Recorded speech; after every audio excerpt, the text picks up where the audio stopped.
Bonjour, donc je suis Pierre Smesters, je suis pédiatre, infectiologue.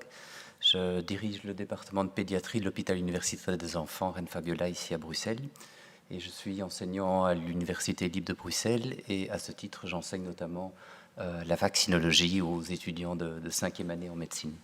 Donc je suis vraiment heureux d'être devant vous cet après-midi. Enfin, j'aurais préféré que ce soit dans d'autres circonstances, mais je pense que c'est un sujet vraiment important qui a, comme l'orateur précédent vient de mentionner, il y a beaucoup d'expertise en Belgique, beaucoup de projets qui existent et beaucoup de choses qu'on peut faire, je pense, mieux et plus. Je représente ici aussi aujourd'hui les associations pédiatriques. On a fait une petite enquête dont je vais vous présenter les données. Et donc, je me fais aussi le porte-parole de la vision pédiatrique belge et notamment aussi de la Task Force Covid-19. Il y a certains moments où je donnerai mon avis personnel, mais j'essaierai de faire la part des choses. Alors, en termes de conflit d'intérêts, je n'ai pas de conflit d'intérêts, je n'ai aucun lien financier avec l'industrie, aucune recherche financée par l'industrie. Ma recherche est financée par les fonds publics belges et non privés. Donc, premier élément que je souhaiterais partager, c'est une enquête qu'on a fait cette semaine, de lundi à mercredi. On a envoyé un questionnaire avec 9 questions que vous avez devant les yeux aux universités belges, aux 9 universités belges, aux chefs de département de pédiatrie et à l'Académie de pédiatrie, Société belge de pédiatrie et les associations professionnelles régionales, avec 9 questions. Où travaillez-vous? Quelle est votre profession? Êtes-vous en faveur d'une vaccination obligatoire pour les enfants de 5 à 11 ans? Et puis on décline vers un âge plus important. Êtes-vous en faveur d'une vaccination obligatoire pour les adolescents de 12-18 ans, pour tous les adultes au-dessus de 18 ans, pour les adultes au-dessus de 40 ans, les adultes au-dessus de 50 ans? Seriez-vous en faveur d'une obligation vaccinale pour des groupes qui ne sont pas mentionnés dans ces questions ci-dessus? Et puis avez-vous des commentaires, des idées, des suggestions? Donc l'enquête est juste une enquête, ce n'est pas une étude scientifique, il n'y a pas une méthodologie rigoureuse, la représentativité est questionnable, mais elle est cependant, elle a été étonnamment bien répondue. Donc on a eu 725 réponses. Il est estimé qu'il y a 1400 pédiatres actifs en Belgique, et donc il y aurait proche de la moitié des pédiatres de Belgique qui auraient répondu. Donc il y a une certaine représentativité avec les différentes communautés de notre pays qui sont bien représentées. 44% qui travaillent en Flandre, 27% en Wallonie et 28% à Bruxelles. La communauté germanophone, par contre, n'est pas bien représentée. Quelles sont les réponses? Concernant la vaccination obligatoire pour les enfants à gauche et pour les adolescents à droite, il y a un large consensus en défaveur d'une vaccination obligatoire.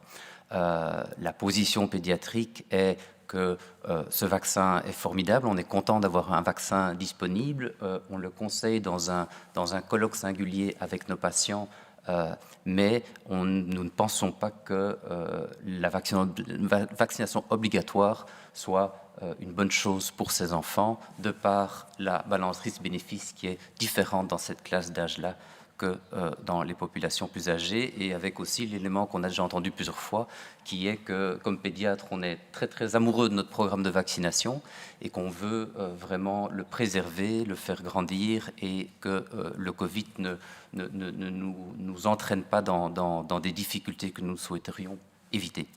Pour les adolescents, aussi une majorité significative contre la vaccination obligatoire, un peu moindre que pour la vaccination de l'enfance. Globalement, des tendances similaires dans les différentes régions du pays, avec certaines variabilités, malgré tout, dont on peut se poser la question de la raison. Concernant la vaccination des adultes, donc les plus de 18 ans, les plus de 40 ans et les plus de 50 ans, le consensus pédiatrique général est un peu différent, avec une faible à plus significative majorité des pédiatres de notre pays et des différentes régions. Vous voyez aussi qu'il n'y a pas de différence majeure entre les régions, qui est plutôt en faveur d'une vaccination obligatoire. Avec malgré tout des éléments de contraste dans les commentaires que je vais mentionner dans un instant. Par rapport à l'âge, plus la vaccination se restreindrait à un âge plus élevé, pour lequel on sait aussi que les risques de la Covid-19 sont plus importants, plus il y a une adhésion des pédiatres belges par rapport à cette éventuelle obligation vaccinale. Ceci dit, il y a eu 370 commentaires, je ne vais pas pouvoir tous vous les résumer, mais je peux vous en donner les grandes lignes. Donc, en termes de groupes spécifiques, certains pensent que les soignants devraient être sujets à une obligation vaccinale, d'autres pensent exactement le contraire, que les membres du service public, la police, les différentes personnes en contact avec beaucoup de monde, y compris les professeurs. Certains pensent que ça pourrait être des sous-groupes pour lesquels on pourrait proposer la vaccination obligatoire. Et puis, il y a la notion de patient à risque qu'on connaît bien. Je pense que plusieurs autres personnes vous ont mentionné ça dans les précédentes journées. Je ne vais pas revenir là-dessus. Et puis, certains pensent qu'au-dessus de 60, au-dessus de 65 ans, donc allant plus loin que l'enquête qu'on a proposée, serait encore plus justifié. Et puis, il y a des commentaires très contrastés. Certains disent que ça doit vraiment être obligatoire, il faut arrêter de tergiverser, quand d'autres disent il ne faut surtout pas que ça devienne obligatoire parce qu'on va générer plusieurs difficultés et c'est vraiment une mauvaise idée. Il y a quand même une relativement large consensus sur le fait que le timing n'est pas optimal. Peut-être que début juillet, on aurait pu aller plus vite et éventuellement éviter certaines choses. La question est ouverte, c'est toujours facile de réécrire l'histoire, mais que maintenant, le timing avec Omicron est plus problématique, qu'il reste les questions sur la transmission, d'autres en ont parlé, sur Omicron, sur les futurs variants, je ne vais pas revenir là-dessus. Et de nouveau, on a entendu ce mot, je vais le répéter un certain nombre de fois aussi, que la vaccination obligatoire serait un problème en termes de confiance et dans la relation thérapeutique. C'est vraiment la clé de voûte de toute cette relation. Alors moi, si vous permettez, comme c'est une question qui m'anime depuis longtemps, je voudrais qu'on sorte un peu du Covid. On a vraiment le nez dessus, mais je voudrais prendre un tout petit peu de recul, si vous le permettez. Ça, c'est une image du début de la vaccination, des premiers essais de vaccination, où on voit qu'il y a déjà de l'hésitation vaccinale. Donc, ce n'est pas nouveau. Ça s'est certes amplifié, il y a eu une caisse de résonance importante avec le Covid, mais cette problématique n'est absolument pas neuve. Avant le Covid-19, l'OMS avait dit en 2019, avant le Covid, que l'hésitation vaccinale était une des 10 grandes menaces pour la santé publique dans le monde. Et elle a malheureusement eu bien raison, et plus que ce qu'elle n'imaginait probablement. Des éditoriaux de grandes revues scientifiques en parlent depuis longtemps avant le Covid. Je ne vais pas m'étendre là-dessus, mais je voudrais passer maintenant aux pistes de solutions et peut-être à deux conceptions qui me semblent parfois erronées. C'est peut-être plus une vision personnelle, mais dans l'hésitation vaccinale, il y a vraiment un continuum. Et je pense qu'on a parfois tendance à un peu trop mettre l'accent sur l'extrême de l'extrême, qui souvent flirtent avec le complotisme, qui ont régulièrement des réactions agressives ou un peu intimidantes envers l'un ou l'autre d'entre nous, d'entre vous probablement aussi, mais qui finalement ne représentent qu'un petit chiffre. Et je pense que ma priorité comme pédiatre, comme infectiologue, comme enseignant, c'est de donner les outils aux futurs médecins pour pouvoir argumenter et conforter la confiance qui est importante dans notre pays et répondre aux questions logiques, justifiées. Je pense que quand un vaccin se développe en un an en utilisant une nouvelle technologie, il est absolument normal d'avoir un grand besoin d'explication et de pédagogie. Et ça, c'est vraiment, il y a un travers parfois de se concentrer trop sur vraiment l'extrême du spectre de l'hésitation vaccinale. Et l'autre, je pense, erreur fréquente, c'est de sous-estimer le miroir qu'il existe entre l'hésitation vaccinale dans la population et l'hésitation vaccinale parmi les prestataires de soins, et notamment les médecins. La vaccination, c'est un sujet très technique, très compliqué, qui est à cheval entre la microbiologie, l'immunologie, la santé publique, la modélisation, la médecine, l'épidémiologie, et c'est vraiment techniquement compliqué, ça évolue beaucoup, et donc il ne faut pas sous-estimer le degré parfois de questionnement des soignants. Ça, c'est une étude française, pré-Covid aussi, mais qui montre que parmi les médecins généralistes, un médecin généraliste sur 7 en France avait des questions qu'on pouvait rentrer dans l'hésitation vaccinale et 3% des médecins avaient des hésitations significatives. Nous avons des données similaires à Bruxelles qui sont non publiées, mais on a été dans des écoles et on a été dans des groupes de médecins à Bruxelles et on a vu une certaine similarité entre les questions des uns et des autres. Et donc ça, je pense qu'en termes de pistes d'amélioration, ça offre vraiment des possibilités. Où se situe la Belgique? C'est une question qui a été posée à Heidi un peu plus tôt. Mais la Belgique, elle est globalement dans le Vaccine Confidence Index, elle est plus ou moins au milieu en Europe. Donc on est bon, on n'est pas excellent, et il y a certainement moyen de faire mieux. Comment faire mieux? Moi j'ai 5 pistes et je voudrais surtout insister sur les 4 premières. Organiser, éduquer, expliquer et déminer toutes les fausses informations. Je vais passer à travers ça. Organiser, la complexité belge est légendaire, je dirais, mais en termes de prévention, elle est carrément encore peut-être un niveau au-dessus. Et vraiment, dans les experts de la vaccination, de la prévention, nous-mêmes, parfois, on doit se demander à qui doit-on s'adresser pour avoir la réponse pour un projet, pour une envie, pour une question. C'est pas normal, c'est pas bon. Et je pense qu'il y a vraiment d'une part un travail de simplification des institutions, je dirais des chaînes de direction et de décision pour qu'on puisse avancer de manière plus coordonnée et plus rapide. Et puis moi, j'ai envie, peut-être un peu en conflit d'intérêts, mais de plaider aussi pour... Il y a énormément d'experts dans ces domaines au niveau des universités belges, au nord, au sud, au centre, partout. Et il y a vraiment moyen de construire plus sur ces réseaux d'expertise pour essayer de coordonner et d'avoir une action de prévention qui soit plus efficace et plus agile. Alors en termes d'éducation, on en a entendu brièvement parler, il y a énormément qui se fait. Il y a énormément d'initiatives qui existaient avant le Covid, qui ont été mobilisées évidemment pour le Covid aussi, mais si je veux être un peu critique, elles sont, je trouve, artisanales. C'est-à-dire c'est un groupe de personnes qui s'entend, qui identifie un problème et qui met sur pied un projet avec des bouts de ficelle, avec des petits financements publics qu'on arrive à avoir de ci, de là, mais ce n'est pas amplifié, ce n'est pas structuré et j'espère pouvoir vous convaincre, parce que vous en avez le pouvoir décisionnel, d'investir dans ce genre d'éducation. Des animations d'école. On va dans les écoles. On a été dans les écoles à Bruxelles pour le Covid. Ça fonctionne vraiment bien. Chez les petits, j'ai entendu parler, et j'aime beaucoup cette thématique-là, d'enfants comme ambassadeurs de communication. Comme pédiatre, on utilise ça tout le temps.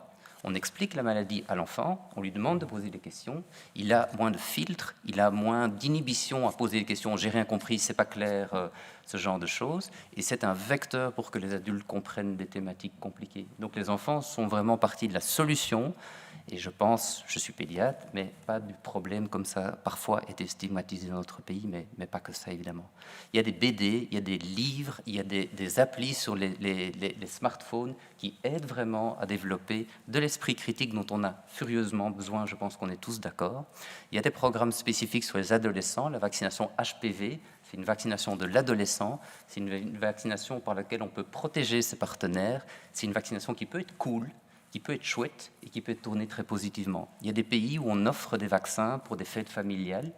On est parfois un peu drôle dans nos pays riches à ne plus se rendre compte de certains privilèges qu'on a. Et puis, dans l'éducation, il y a aussi vraiment le personnel de la santé, je l'ai mentionné, qui n'a pas toujours des connaissances très pointues, très à jour, et qui a parfois certains messages qui manquent de clarté. Justement, à ce titre-là, Pierre Van Damme, Heidi en a parlé dans son exposé, Pierre organise à Anvers et avec tous les collègues néerlandophones sur la thématique le symposium Saint-Valentin, qui fête sa 20e année d'existence cette année, qui est un symposium annuel, un rendez-vous avec les vaccinateurs pour répondre à leurs questions. Ils envoient, voilà, on a changé tel vaccin, telle nouvelle technique, j'ai beaucoup de ces questions-là, et j'envoie la question à l'avance et je vous demande, vous les experts, de me fournir des réponses pour m'aider dans mon rôle de vaccinateur. C'est quelque chose qui existe en francophonie aussi, depuis 4 ans maintenant. On l'organise le même jour, en Flandre et en Wallonie, et on essaye d'avoir autant d'échanges que possible, tout en respectant aussi certaines spécificités régionales qui doivent être prises en compte. On a un groupe d'experts en francophonie qui s'appelle le JEV, dont vous n'avez probablement jamais entendu parler, mais qui réunit les principaux experts du domaine dans les 3 universités francophones et qui est à l'initiative de ce genre de réunions qui pourraient vraiment, voilà, on essaie de les tenir très démocratiquement accessibles pour tout le monde, éloignés de tout sponsor industriel, et donc on bricole un peu et on aurait certainement la capacité de faire mieux avec du soutien public par rapport à ce genre d'initiative. De manière similaire aussi, l'Université d'Anvers et le groupe, je dirais, néerlandophone organisent des summer classes de vaccinologie pour les médecins, les infirmières, les soignants, qui sont vraiment devenus une institution qui est fort attendue. Et en francophonie, ça fait 5 ans qu'on travaille sur un certificat interuniversitaire online avec des outils vraiment pédagogiques de haut niveau. Et la première édition est en ligne cette année. Ça a été un travail considérable. On est encore en train de faire, c'est un certificat sur 2 ans, mais de nouveau, c'est un vrai combat de réussir à mener ce genre d'initiative, et il y a moyen de faire beaucoup mieux si on donne à tous ces experts les moyens de le faire. Au niveau d'explication, j'ai entendu un œil un peu critique sur les explications grand public par rapport au Covid-19, et j'entends bien que le moment n'est peut-être pas idéal. Ceci étant dit, je pense quand même que dans ma pratique, les grandes campagnes de vaccination nationale, en tout cas sur les radios et sur les prises d'antibiotiques, fonctionnent. Peut-être pas auprès de tout le monde, peut-être pas auprès de certains publics plus précarisés ou plus isolés socialement, mais elles fonctionnent. On n'a jamais eu ça sur la vaccination. La campagne Bob belge est devenue internationalement reconnue. Et donc, il y a moyen, malgré tout, je pense en dehors des crises plus que pendant une crise, mais d'investir et d'avoir vraiment une stratégie, parce que ce qui fait un tout petit peu peur, et Walter a mentionné, ça c'est qu'on se retrouve dans 5 ans pour le Covid-24 ou le Covid-25 et qu'on n'ait pas progressé sur ce travail de fond. Dans les catégories d'hésitation, il y a une catégorie sur laquelle je voudrais passer un tout petit peu de temps, c'est la personne qu'on n'arrive pas à atteindre. D'autres personnes en ont parlé, Walter en a parlé aussi. Ce sont, et notamment dans les grandes villes, ce sont ces communautés pour lesquelles, par des barrières de langue, par des barrières sociologiques, par des barrières parfois économiques, nous n'avons pas les bons relais. Et là, je pense que nous devons effectivement avoir une approche beaucoup plus bottom-up et donner les moyens aux gens dans les actions vraiment locales, les gens qui connaissent leur communauté, de faire des propositions. Il y a plein de choses. Moi, je connais Bruxelles, mais je suis sûr qu'il y a autant de choses à Anvers, Liège, Mons-sous-Tournai. Alors, j'ai une petite question. C'est la fin de l'après-midi. Vous êtes probablement un peu fatigué. D'après vous, combien de temps, en moyenne, un médecin écoute un patient qui pose une question sur la vaccination avant de l'interrompre? C'est une étude qui date d'il y a 20 ans. Donc, faites votre esprit. Est-ce que c'est 10 secondes, 20 secondes, 1 minute, 2 minutes ou 5 minutes? Faites votre choix. La réponse dans cette étude, c'est 23 secondes. Alors les médecins sont tous des gens, je pense, relativement bien intentionnés et désireux d'expliquer, mais le système de santé ne nous permet pas de répondre. Quand on est dans une salle d'urgence, qu'elle est remplie et qu'on a peur d'avoir une méningite quelque part, on ne répond pas à ce genre de questions parce que ce n'est pas possible. On n'a pas de moyens dans la nomenclature INAMI-RISIF qui nous permettent de prendre le temps de convenablement répondre à ces choses-là. Je pense que c'est une erreur majeure et je pense que ça, ce sont des pistes d'amélioration, pas simples, mais qui demandent quand même finalement que des décisions politiques, je pense. Et donc ça, ce sont des choses que les gens nous disent quand on les interroge, quand on va dans des écoles, qu'on pose un micro et qu'on laisse parler les gens sur ce genre de sujet, ils nous disent qu'ils n'ont pas le bon moment pour poser leurs questions. Et ils nous suggèrent que faire ça, par exemple, pendant la grossesse, quand on est une première grossesse, on lit tous les livres disponibles, en tout cas on essaie de s'intéresser, on interroge la grand-mère, la tante, l'oncle et tout le monde, et que ce moment-là sera un bon moment pour avoir une consultation. Moi j'aime bien l'idée de Marius par rapport au choix vaccinal obligatoire, j'entends bien aussi toutes les limites de l'implémentation de ces systèmes, mais le concept sous-jacent est vraiment intéressant, et il pourrait se décliner de manière aussi plus chronique, dans l'aigu sous forme d'offres, et dans le chronique sous forme d'une possibilité de discussion à l'un ou l'autre moment de la vie. Je pense qu'investir dans les futures mères, si on fait ça et qu'on arrive à, dans l'éventail des choses qu'on propose à une mère qui veut avoir un enfant dans notre pays, aussi d'avoir 1 heure de discussion avec quelqu'un expert dans le sujet de la vaccination, je pense qu'en 20 ans, on se retrouve dans une autre situation en Belgique. Et ça, il y a les moyens, il n'y a pas les outils pour l'instant. Debunk, ce sont des initiatives qui ont été faites dans plusieurs autres pays qui donnent des bons résultats. On a finalement par notre petit réseau, mais de nouveau c'est très organique, c'est peu organisé, tout d'un coup on entend en consultation la même histoire, il y a une puce dans le vaccin Covid. On l'entend 1 fois, 2 fois, 3 fois, 15 fois, on se dit ok, il y a quelque chose qui se passe. Mais on est relativement lent dans la réaction et on peut avoir des monitoring des fausses informations et avoir une réponse rapide organisé, factuel, qui permet de diminuer la pression par rapport à ces questions-là. Ça fonctionne, ça doit être répété dans le temps. Une fois, ça fonctionne, mais 3 mois après, on doit le refaire.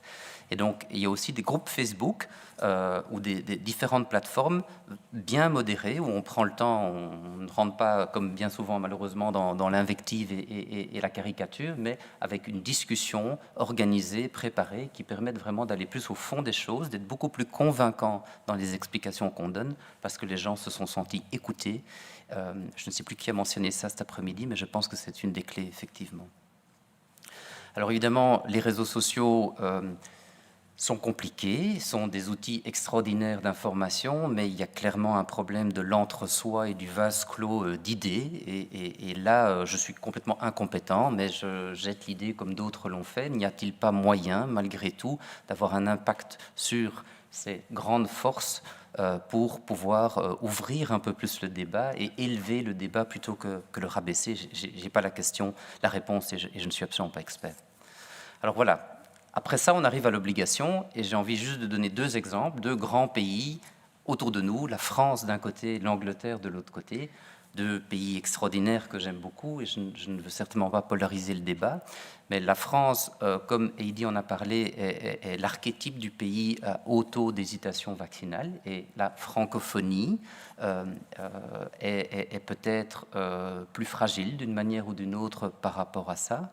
Et ils ont décidé, avant le Covid, en 2018, de passer à un programme d'obligation vaccinale de tous les vaccins remboursés au Ene, Cuisine, quoi, si on fait le parallèle avec chez nous.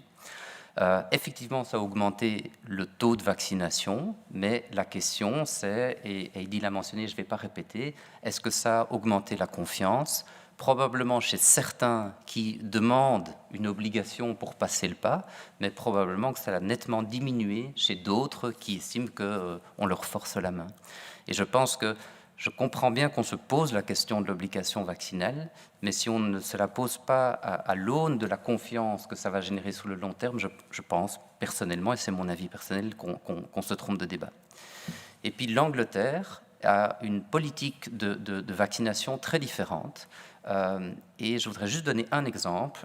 En Angleterre, ils ont introduit le vaccin HPV, donc le vaccin des adolescents du cancer du col de l'utérus. Et ils ont eu un résultat absolument époustouflant. Ils ont lancé leur campagne de vaccination, donc nouveau vaccin, en septembre 2008. En 3 mois, ils parviennent à avoir 75% de couverture nationale sur un vaccin qui pose beaucoup de questions. Chez nous, en 10 ans, on est à la moitié. Mais il y a un grand mais. Avant de lancer cette campagne, ils ont, pendant 3 ans, eu des campagnes de discussion avec la population et ils sont vraiment rentrés dans une approche de négociation par rapport notamment à l'âge auquel les parents étaient prêts de parler de sexualité avec leurs enfants. Et donc, ils se sont rendus compte qu'en postposant légèrement l'âge, peut-être qu'on perdait un tout petit peu au niveau immunologique, peut-être qu'on perdait un tout petit peu au niveau modélisation, mais on allait gagner beaucoup en adhésion du public. Et donc, ils ont vraiment eu une vision très globale, très One Health, pour pouvoir avoir finalement une campagne avec des patients partenaires qui ont vraiment impacté au layout des prospectus, des affiches adaptées à l'âge aux différentes régions. Et évidemment, ça demande un investissement considérable, mais après, ils ont une campagne qui décolle d'une manière extraordinaire. Et plus récemment, il y a 15 jours, il y a un papier anglais qui est sorti, un parmi beaucoup d'autres, mais qui montre que dans le Covid-19, un des points centraux, de nouveau, c'est la confiance. Et donc, je crois que ce mot est vraiment important. Et donc, dans la confiance, il y a aussi, je crois, des modèles de médecine. Et ça, ils sont en partie liés à des époques, ils sont en partie liés à des cultures aussi, mais il est clair qu'on s'oriente et qu'on vient d'un modèle de médecine qui est très paternaliste, relativement autoritaire, et qu'on va de plus en plus, tout le monde n'est pas forcément d'accord avec ça, mais globalement vers une approche sentier par le patient, vers même des patients partenaires, où il y a une expertise qui est mise à disposition, mais un patient qui est vraiment acteur de sa santé, jusqu'à avoir des patients partenaires dans les comités de direction des hôpitaux et ce genre de choses. Et c'est très puissant. Et ça, c'est sûr que l'obligation vaccinale pose énormément de questions par rapport à cette évolution-là, et que je pense que les sociologues et d'autres expertises que la mienne peuvent mieux commenter que moi là-dessus. Donc pour conclure, l'obligation vaccinale, c'est bien qu'on se la pose, c'est encore mieux qu'on en débatte certainement, mais c'est vraiment compliqué. Il y a beaucoup de choses qu'on peut faire, surtout sur le long terme. Je sais ou je crois savoir qu'en politique, le long terme, c'est compliqué. Mais peut-être qu'il y a une opportunité maintenant, peut-être qu'il y a un soutien dans le public sur lequel vous pouvez capitaliser pour essayer d'être plus ambitieux. La Belgique a des moyens extraordinaires au niveau humain, au niveau université. Je pense qu'on est assez bon et qu'on pourrait vraiment être des leaders en prévention et en vaccination. Mais pour ça, il faut un petit peu peut-être changer la façon dont on conçoit l'ensemble de cette question. Je vous remercie. Bien. Donc la première question peut-être de Madame Merckx concernant la vaccination des soignants dans les hôpitaux. Moi, je peux peut-être partager l'expérience qui est la mienne à l'hôpital des enfants, qui est un hôpital d'une taille moyenne et dans lequel on a investi pas mal de temps à essayer de répondre aux questions des gens sous forme de séminaires. On en a fait des réguliers en fonction de l'évolution de la pandémie, mais également sous forme de questionnaires anonymes, sous forme de discussions, plus de groupes spécifiques, parce que certains groupes avaient des problèmes plus spécifiques ou des dynamiques différentes. Et donc, ce que j'ai envie de dire, c'est que le défi pour moi, c'est de comprendre le questionnement des personnes. Et c'est vrai qu'institutionnellement, certains n'osent pas toujours dire exactement le fond de leur pensée, mais qu'une fois qu'on a identifié vraiment la problématique, en fait, la vaccination est un dossier médical assez facile à défendre. Contrairement à d'autres interventions médicales dont les effets sont parfois plus nuancés, la vaccination, les données sont très claires. Donc le défi est pour moi de comprendre le questionnement des gens, et ça demande du temps. On a fait beaucoup de choses à l'hôpital des enfants, on aurait certainement pu faire plus, mais pour ça il faut des ressources. Donc je pense qu'on peut aller très loin par l'information et l'écoute et le dialogue. Alors en termes d'obligation, à titre personnel, l'obligation vaccinale, philosophiquement, je suis contre, parce que ça ne correspond pas à mon modèle de la médecine de la santé. Mais il y a la philosophie et puis il y a la réalité, et je peux comprendre qu'on se pose la question. Si de nouveau on revient à un modèle d'enfant, en termes d'obligation vaccinale, comme pédiatre, je suis plus préoccupé de la grippe, et ne me faites pas dire ce que je n'ai pas dit, pour l'adulte, je suis bien plus préoccupé du Covid que de la grippe, mais pour l'enfant, je suis plus préoccupé de la grippe. Et donc l'obligation vaccinale, par exemple, contre le virus de la grippe, chaque année, on fait des campagnes chaque année, mais on a un taux qui pourrait être encore amélioré.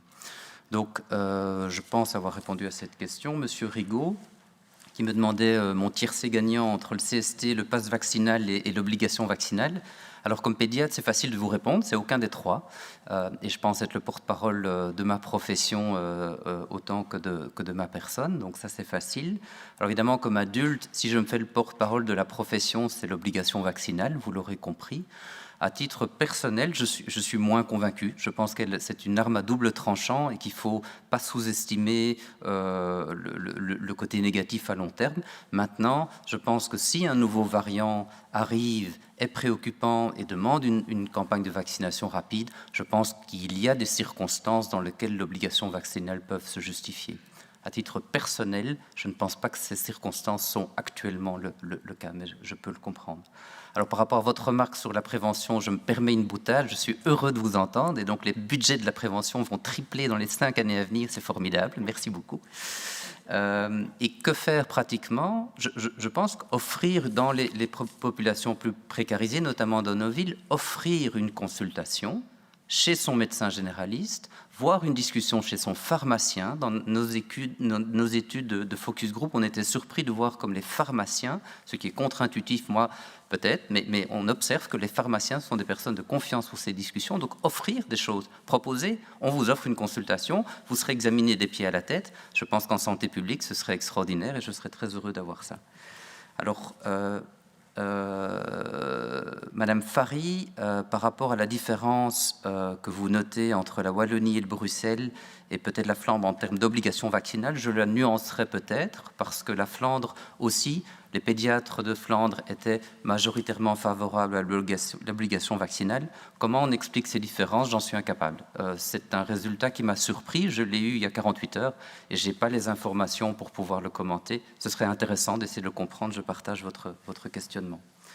Alors après, il y a les questions de Madame Snep, Monsieur de Caluet, Madame Dr Fonck et Madame Kremers, qui sont liées finalement à la vaccination, la pédiatrie et la communication qu'on peut faire dans les écoles ou ailleurs. Je vais peut-être commencer par Monsieur de Caluet. La façon dont, et c'est mon avis personnel, je suis heureux d'avoir un vaccin pédiatrique. Je pense qu'il est utile. Je pense qu'il a une balance risque-bénéfice qui est favorable pour les enfants, pour leur santé. Alors certes, je ne suis pas inquiet du Covid pour les enfants, je ne l'ai jamais été jusqu'à ce jour, je ne le suis toujours pas, mais il n'empêche qu'il y a deux options et que l'option vaccinale est plus sûre pour les enfants que l'option non vaccinale. Et il y a deux études récentes qui montrent des données de prévention sur le MIS-C, le PIMS-TS, la maladie de Kawasaki, qui est probablement la maladie la plus embêtante qu'on a en pédiatrie, qui montre une réduction et qui nous conforte dans l'idée qu'on diminue le risque.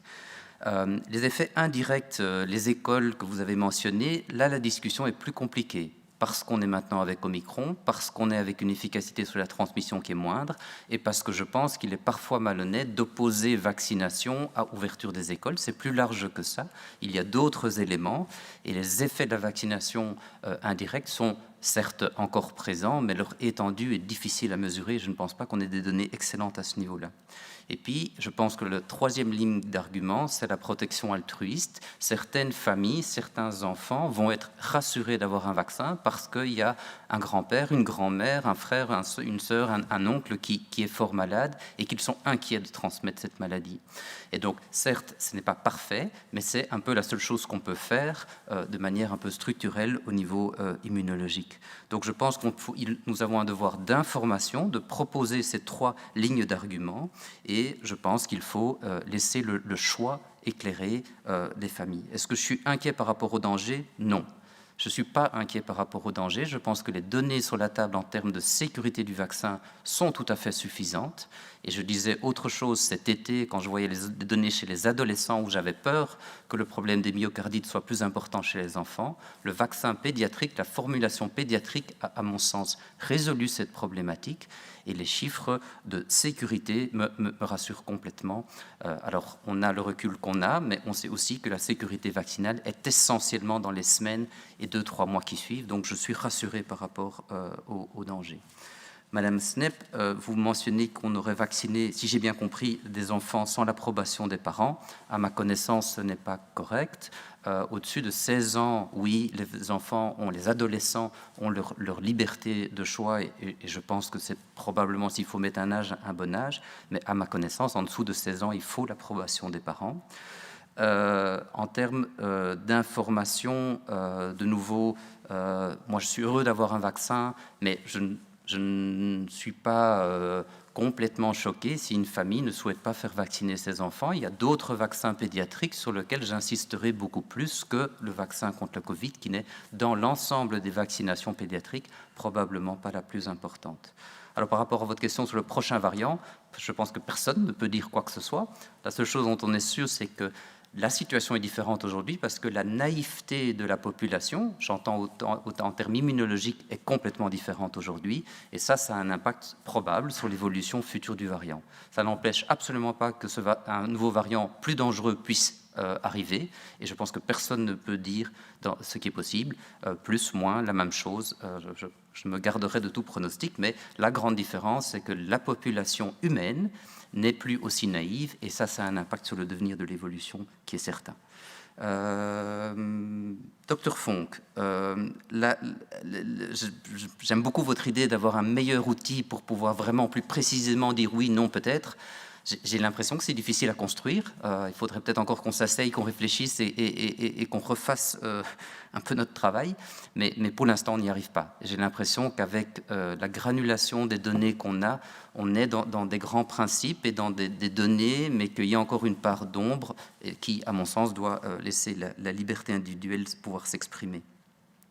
Madame Kremers, en termes d'enfants et ambassadeurs et la difficulté des enfants qui reviennent à la maison et puis qui se trouvent face à des parents qui pensent autre chose. Notre expérience de l'automne à Bruxelles, c'est avec des adolescents de 16 à 18 ans.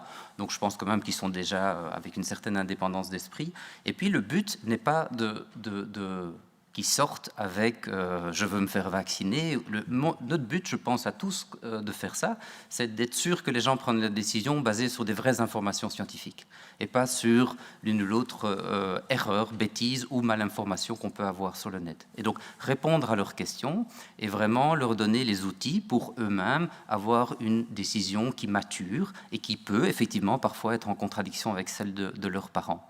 Je pense quand même que c'est utile, et même chez des plus petits, ce qu'on n'a pas fait dans le cadre du Covid-19, mais je pense que ça stimule des discussions et que c'est un moyen parmi d'autres, certainement pas magique, mais qu'il est intéressant. Et là, j'ai envie peut-être de rejoindre la question de M. Baclaine, avec l'idée d'avoir un programme dans le programme d'éducation primaire, secondaire, à la santé, à la vaccination. Je suis totalement en phase avec votre proposition et j'irai même un peu plus loin, parce que je pense que c'est un beau sujet pour développer l'esprit critique, pour analyser les sources, pour faire la différence entre une information qui est concordante et une information qui ne l'est pas, et que je pense que c'est même, au-delà du bénéfice, au niveau démocratique, quelque chose qui pourrait avoir des conséquences favorables, d'inclure ça vraiment dans une approche éducative, dans un programme de cours de citoyenneté, comme une des bases de notre vivre ensemble dans notre société. Donc je ne peux que m'enthousiasmer de votre enthousiasme. Et puis, Madame la Présidente, vous m'avez posé la question de l'information libre. Oui, clairement, et c'est pour ça aussi le triple non par rapport au CST, et, enfin comme pédiatre. Oui, on estime que c'est particulièrement important pour cette maladie-ci, pour l'enfant, d'avoir une démarche qui soit tout à fait libre, mais aussi avec une préoccupation de toucher les populations qu'on ne touche pas par nos actions habituelles. Et j'espère avoir répondu à tout le monde. Et si Monsieur Kreyelman, excusez-moi. Facteur de risque, obésité, je suis complètement d'accord avec vous. Seul point peut-être, c'est que je n'opposerai pas vaccination à facteur de risque. Je pense que les deux vont de pair et les deux se nourrissent l'un l'autre. En termes d'obésité, nous sommes, comme pédiatres, extrêmement préoccupés de l'augmentation de l'obésité dans la population pédiatrique belge depuis le Covid-19. Le fait que le sport a été réduit, le fait que les enfants ont moins été à l'école, on a des données qui montrent que les enfants belges, dans tous les pays riches, les enfants grossissent, malheureusement, un peu trop, mais il y a des données d'un effet indirect, je dirais, du coronavirus, de cette pandémie sur l'enfance. Donc nous sommes préoccupés de ces aspects-là, et je pense qu'il faut à la fois avoir des programmes de prévention et diminuer l'obésité et développer la vaccination. J'espère avoir répondu à tout le monde. Merci.